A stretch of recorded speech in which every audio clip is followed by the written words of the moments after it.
পৌঁছে গেছি কাকু কাকিমার বাড়ি। অবশ্য এটা আমারও বাড়ি, কারণ এটা আমার বাপের বাড়ি আর ছোট্টবেলা থেকে আমি এখানেই বড় হয়েছি। আর আমার কাকু কাকিমাকে অনেক অনেক কনগ্র্যাচুলেশন ওদের নতুন ফ্ল্যাটের গৃহপ্রবেশের জন্যে। মানুষের জীবনে যেরকম বিয়ে খুব ইম্পর্টেন্ট হয়, জন্মদিন খুব ইম্পর্টেন্ট হয়, এইটাও কিন্তু একটা ভীষণ ভীষণ ভীষণ বিশেষ দিন এবং ভীষণই আনন্দের দিন। গৃহপ্রবেশ মানে কিন্তু প্রায় একটা নতুন জীবনে প্রবেশ করার মতোই। সব কিছু পুরনোকে ফেলে নতুনভাবে এগিয়ে যাওয়া এবং নতুনভাবে সব কিছু অভ্যেস করা। এখানে হচ্ছে চণ্ডীপাঠ।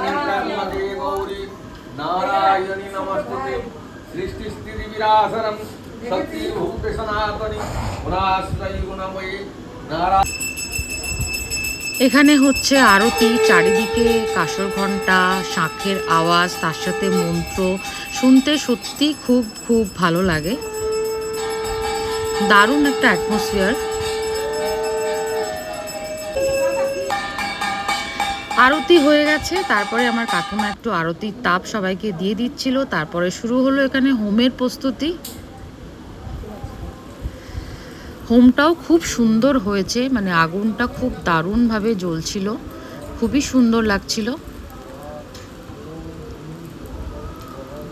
ঠাকুরের কাছে প্রার্থনা করি যেন সবার সব কিছু দুঃখ এই হোমের আগুনে পুড়ে ছাই হয়ে যায় এবং সবাই যেন খুব খুব ভালো থাকে সবার জীবনে। পুজো পর্ব শেষ হতেই চলছিল প্রসাদ বিতরণের পালা। তবে সমৃদ্ধি এখানে খেয়ে নিচ্ছিল একটু লুচি তরকারি। তবে আমার ফেভারিট হচ্ছে সিন্নি। তোমাদের কাদের কাদের ফেভারিট জানিও।